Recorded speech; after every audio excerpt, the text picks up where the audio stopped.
seorang yang beriman tidak mungkin terperosok di lubang yang sama 2 kali. Kamu terperosok 10 kali, goblok banget sih. Nah, lebih 10 kali itu berulang-ulang, nggak bosan-bosan dan nggak paham-paham. Alhamdulillah. Memang orang goblok juga ada senengnya juga sih, kan nggak tahu, nyaman juga kan nggak tahu.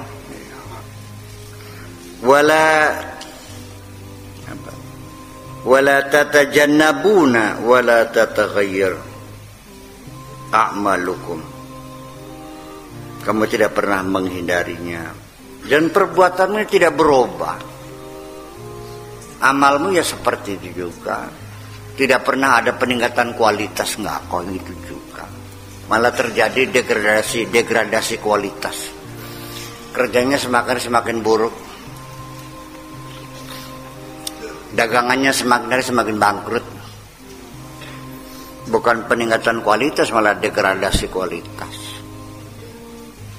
Kesehatan menurun, mata lamur, kuping jadi budek, rezeki semakin seret, sama istri semakin sering bertengkar, anak-anak semakin banyak lawan, kurang berapa lagi, nggak sadar juga. Ya kudu ditampak aja, bisa untuk paham. Kalau anak itu punya perasaan mah, diplototinnya bisa nangis lah. Tapi ada anak yang muka badak, kalau belum ditampar belum paham. Termasuk jangan-jangan kamu ini muka badak semua, perlu ditampar juga dengan berbagai musibah dan malapetaka. Iya, sampai sekeluarga pada sakit semuanya. Iya, IC usaha hari 5 juta habis semuanya itu. Masih nggak kapok juga dan tidak pernah mengaku bersalah kepada Allah. Ya itulah. Ya memang sulit sih kalau memang belum sadar tuh. Lalu kapan sadarnya? Lalu sadarnya kapan? Ya. Kullu man yahdur bi buq'atin fiha walam yatta'il fahuwa fi syarril ahl. Siapapun yang hadir pada tempat-tempat pengajian, kajian seperti ini, tetapi juga tidak pernah mengambil pelajaran, hanya sebagai pengetahuan umum saja, itu seelek-eleknya keluarga ya kamu. Terus yang paling badak gue siriku. Ngaji tiap hari badak nggak roba-roba, tapi ya lumayan daripada tidak. Iya, barangkali aja sadarnya nanti kan begitu, nggak mesti hari ini dengar hari ini sadar, boleh aja. Namanya juga termasuk sholat juga dijanjikan, inna sholata tanha anil fahsya'i wal munkar. Nggak mesti hari ini sholat hari ini bener kok. Mungkin benernya besok, lusa, tahun depan, 10 tahun kemudian.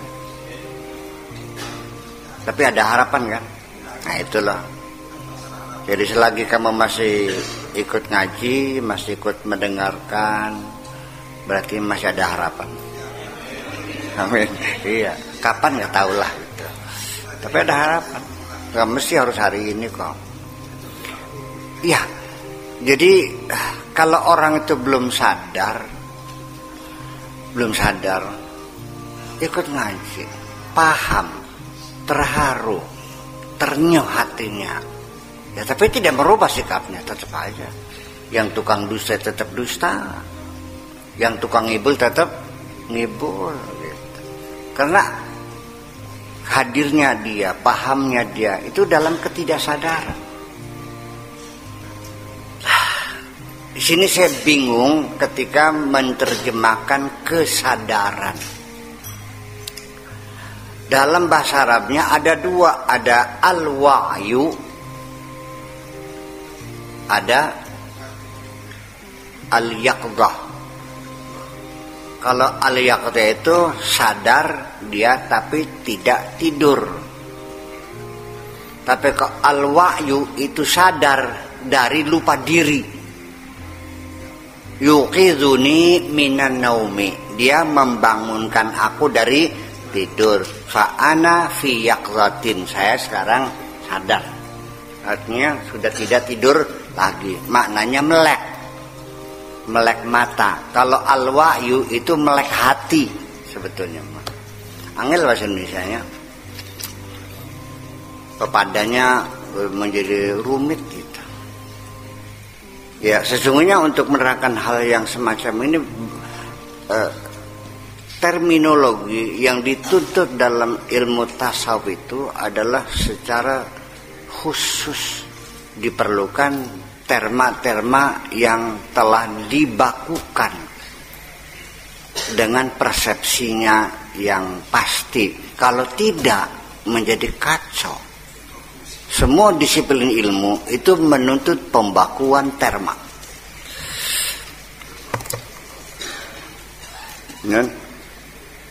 Dan yang sulitnya sendiri di dalam bahasa Indonesianya tidak ada pepadanya.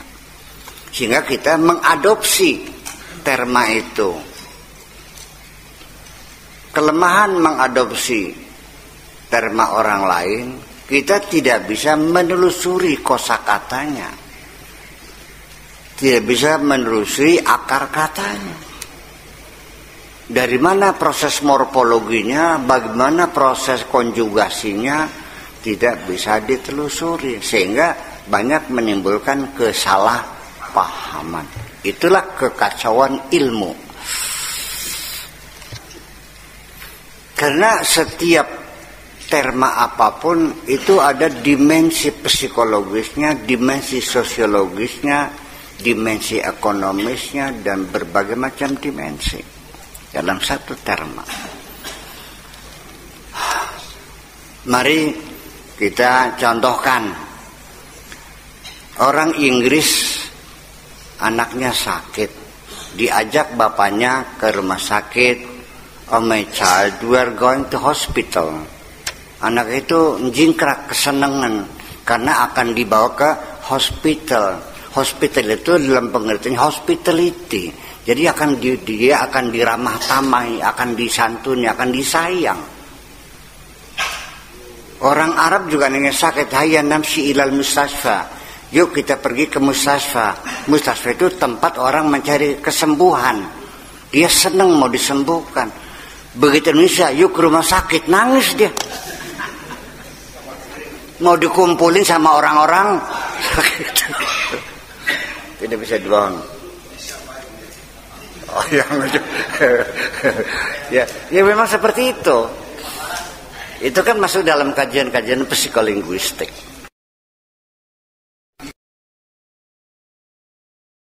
Oh begini, itu intuisi ataupun gagasan-gagasan pikiran kita yang hebat-hebat, ya kan?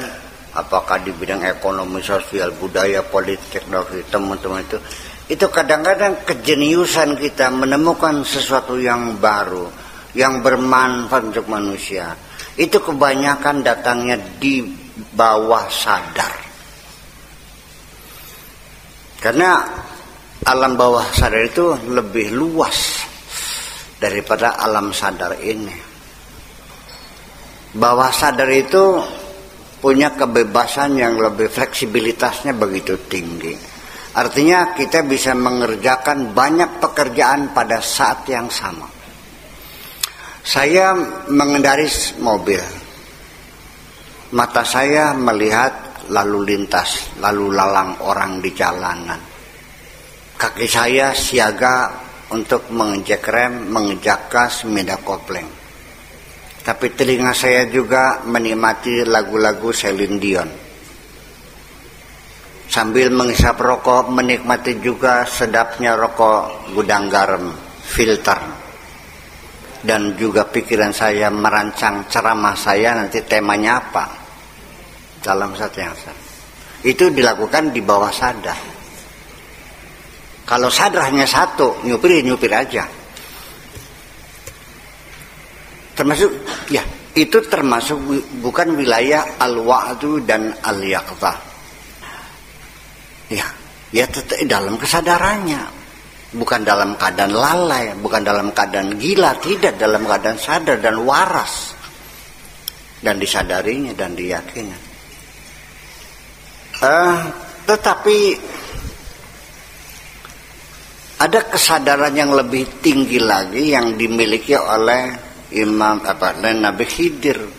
Itu kesadaran yang lebih tinggi lagi. Nabi Musa saja sekalipun dia menerima wahyu jadi rasul dan sebagainya, tetap dibandingkan dengan Nabi Khidir disebutnya Anda melakukan banyak hal tidak dalam keadaan sadar. Ngeri juga sih. Iya kan? Jadi puncak kesadaran itu kapan terjadinya? Awalnya ya dari pengenalan dirimu sendiri. Itu pintu gerbangnya, mengenal dirimu sendiri. Orang yang belum mengenal potensi dirinya tidak akan mampu mengapresiasi potensi orang lain. Orang yang belum mengenali harga dirinya sendiri tidak akan mampu menghargai orang lain. Karena semua mengukur dengan dirinya. Maka saya tidak sakit hati, saya tidak marah, dan saya tidak tersinggung.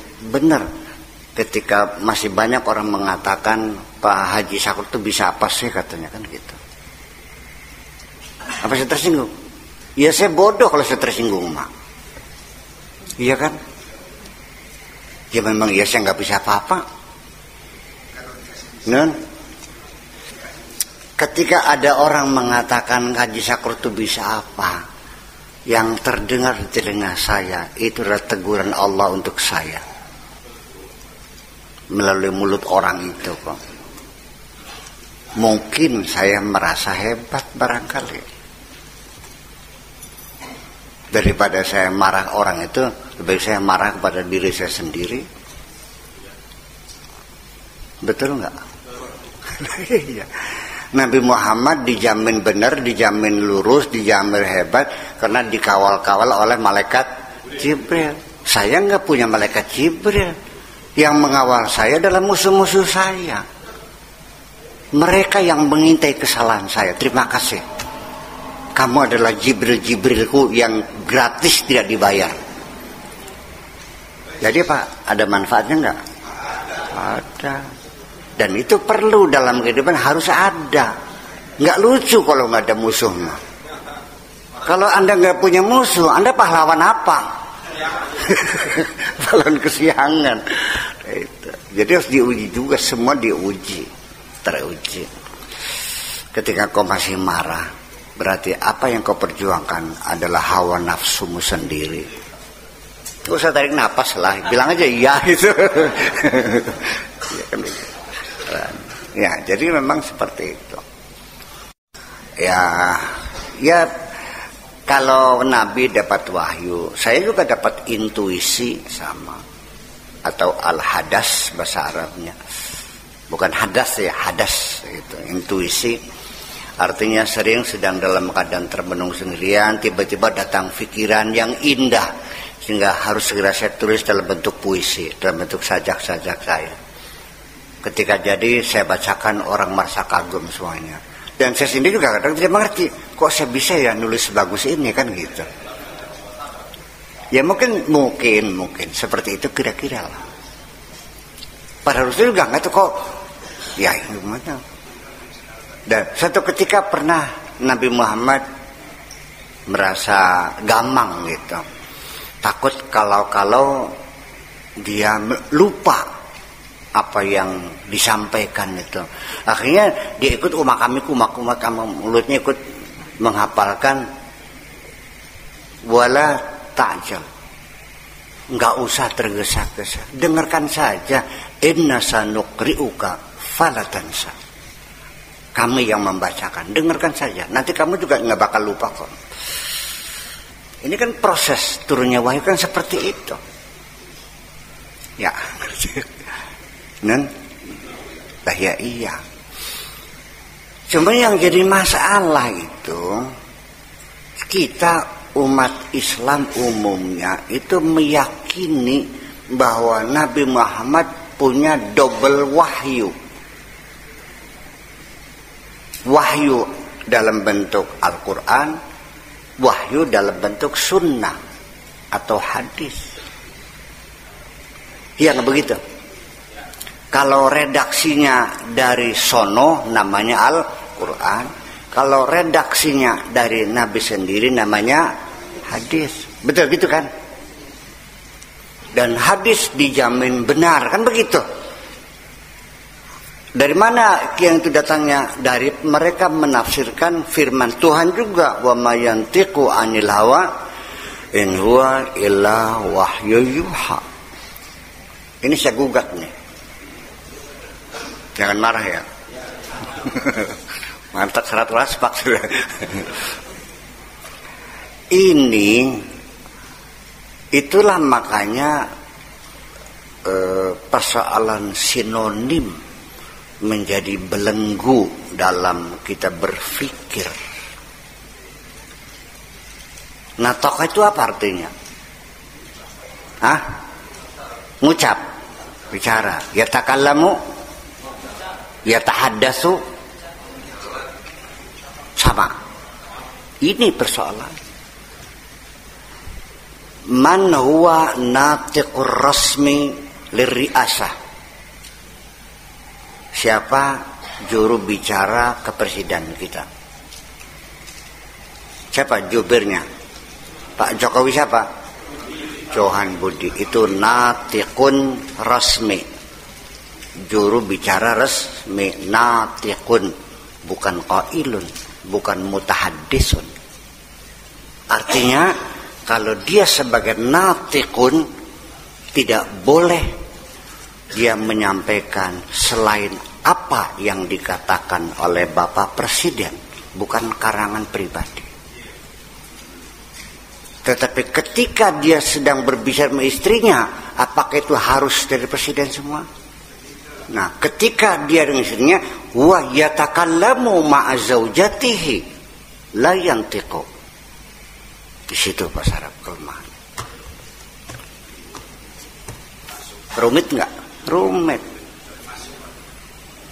Yatahaddatsu, yatakallamu, nataqa, nggak jelas persoalannya. Betul nggak?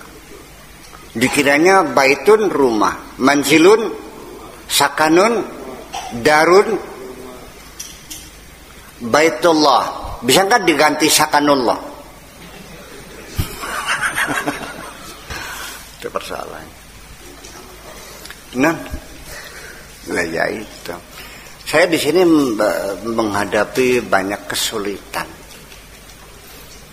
tapi saya sabar. Saya terus berpikir bagaimana Anda paham. Terpaksa saya putar, barangkali aja paham.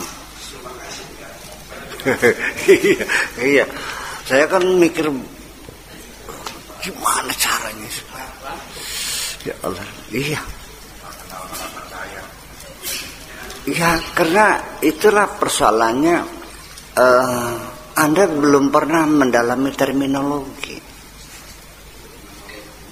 Terminologi itu adalah sepertinya lembaga sensor keilmuan. Iya. Iya dong. Kalau tidak, Anda tidak paham, itu jadi semuanya menjadi ngambang. Kapan orang itu diduga, kapan disangka, kapan dituduh, karena Anda nggak paham terminologinya, menjadi kabur semuanya. Diduga itu belum tersangka, belum. Ya, dia belum menemukan direct evidence. Yang ada baru circumstances evidence. Maka orang itu sekedar patut diduga. Setelah ada dua bukti yang kuat, baru statusnya tersangka. Dan di penghujungnya dia tertuduh. sampai inkrah, kan begitu persoalan. Ya kalau Anda nggak bisa membedakan tuduhan, sangkaan dan dugaan, lalu bagaimana bisa paham tentang hukum ini? Ya, kalau diduga jangan marah dulu ya.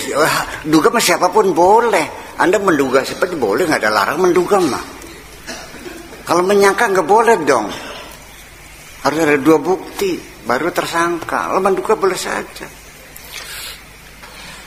Terus lagi, ini terminologi dalam bahasa Arab juga berbeda.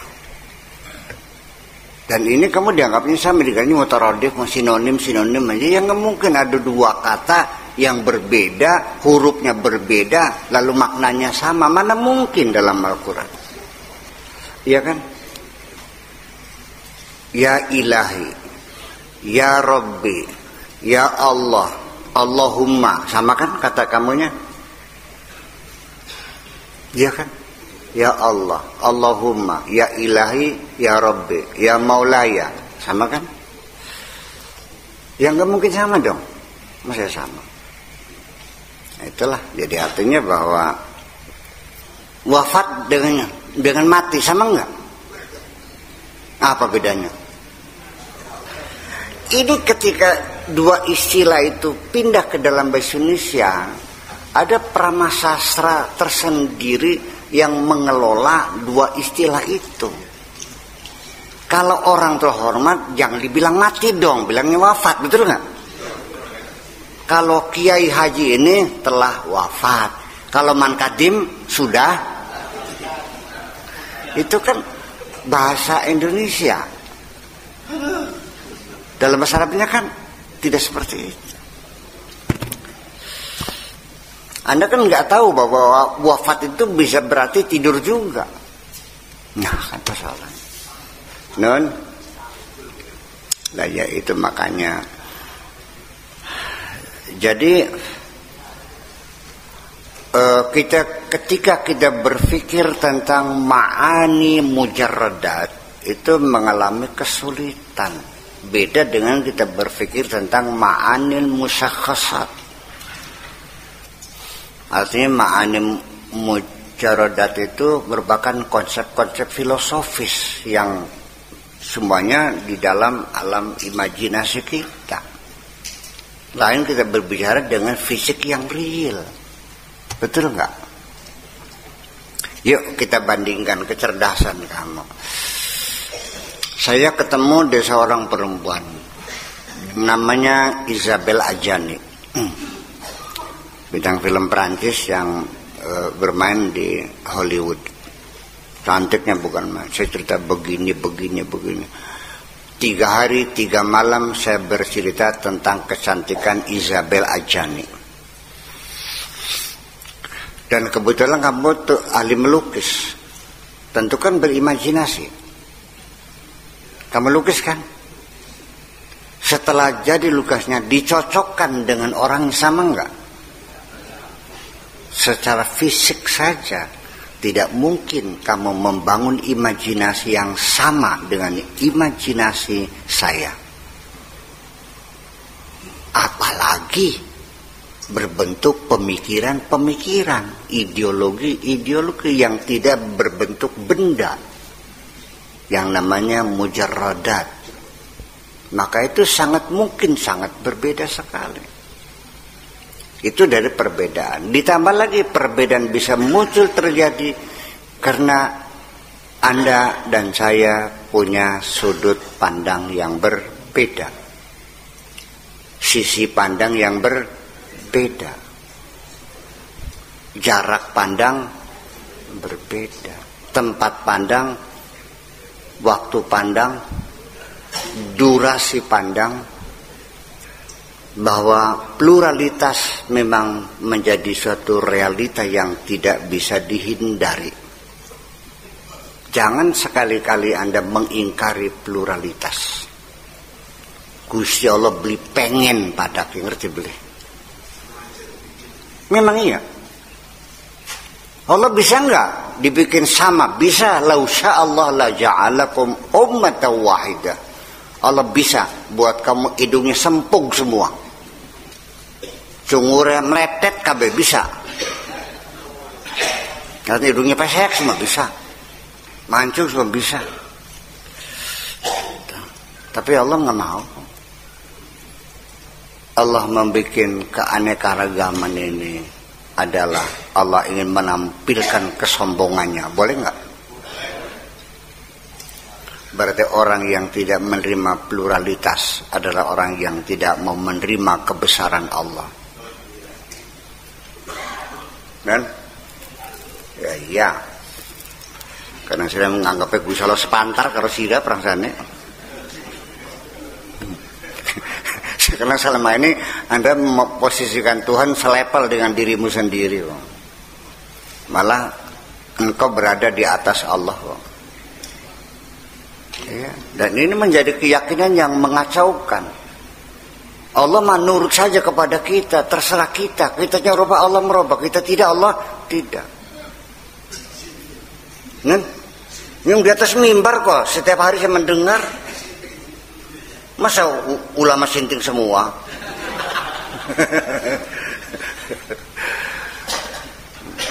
Allah tidak akan merubah nasib satu bangsa kecuali bangsa itu merubah nasibnya sendiri. Bangsa merubah nasibnya sendiri. Allah tinggal ikut aja kok. Jadi yang jadi dunungan siapa? Yang jadi majikan siapa? Yang harus nurut siapa? Semuanya menjadi berubah. Ini perlu ditegur. Kalau nggak mau ya udah, nggak apa-apa kok. Memang yang mana? Kadang engkau gandeng akhirat mah dewek-dewek kadang. Paling-paling ya goodbye. Iya. Nggak tahu lah. Jadi artinya bahwa kajian-kajian ini sesungguhnya ya nantinya mah di penghujungnya nantinya kamu rasakan, bukan kamu paham. Nantinya mah. Ya orang kalau merasakan sudah artinya untuk menjadi implementasinya itu sudah tinggal sejengkal lagi. Tapi kalau sekedar paham kan masih panjang jaraknya itu antara paham dengan implementasinya itu. Tapi kalau merasakan kan sudah diambang implementasi, merasakannya kok.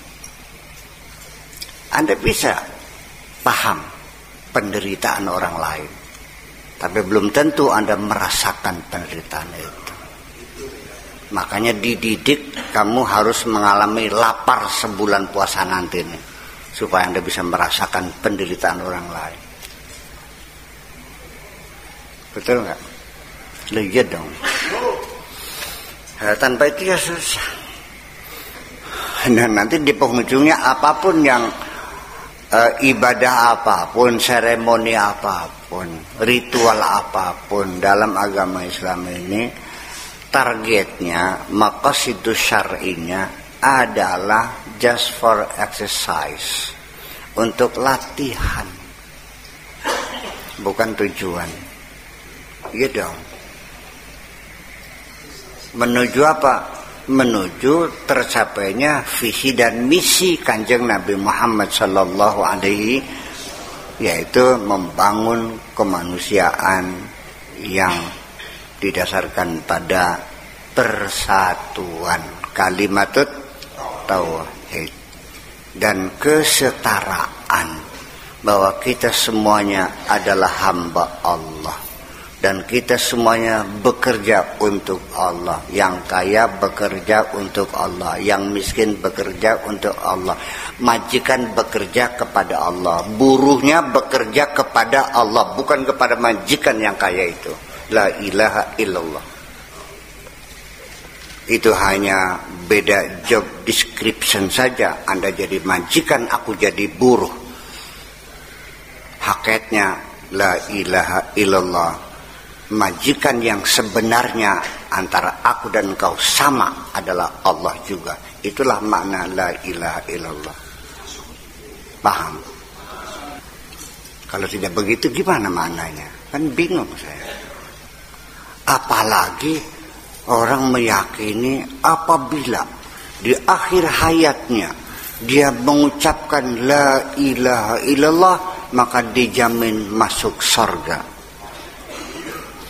Dan keyakinan itu dituangkan dalam doa yang kamu sampaikan. Allahumma jal akhiru kalamina. Bukan katanya, saya tahu sendiri. Ya Allah, jadikanlah kata-kataku terakhir adalah la ilaha illallah, supaya aku bisa masuk. Sejak kapan masuk surga dengan ucapan? Nah ini kan pendangkalan ini terjadi berabad-abad lamanya dan kamu terlena semuanya. Perlu diingatkan. Ini gara-gara nonton film Barbie kamu nih. Ketek jreng gitu, ya Allah ya Rabbi, ngayal semua. Kalau engkau ingin tahu bagaimana caranya masuk surga, yuk tanya kepada yang punya surga. Gimana cara masuk surga? Malah Allah marah kepada kamu. Afa hasibtum an tadkhulul jannata? Apakah congor seperti kamu ini masuk surga? Walamma, tahu congor itu bangus, congor itu. Mulutnya anjing namanya bangus gitu. Kalau kamu congor namanya. Ya, am hasibtum an tadkhulul jannata, lu kira masuk surga. Wala ma ya'tikum masalul ladzina khalu min qablikum, kamu tidak bercermin kepada pahlawan-pahlawan yang telah mendahului kamu. Masatu musarra'u wa dharra'u, mereka menghadapi berbagai kesulitan, penderitaan, kesengsaraan, babak belur semuanya. Wa zulzilu, sampai terguncang mereka. Membela Allah dengan darahnya, dengan uangnya, dengan nyawanya semuanya. Wa zulzilu hatta yaqula rasulu walladzina amanu ma'ahu, sampai Rasul dan orang-orang beriman menagih janji Allah, mata nasrullah, sudah habis-habisnya Allah, kapan pertolonganmu datang. Orang sirang lamun maju surga gada-gada seperti itu. Ngelamun sirang makin. Buktikan, keluarkan duitmu itu. Iya dong. Buktikan keringatmu itu. Ini kan gara-gara kamu menyepelekan. Ya, menyepelekan.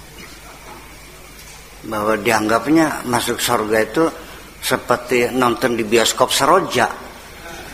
Beli karcisnya cuma Rp5.000. Siapa yang jual karcis surga begitu murah? Siapa sebetulnya?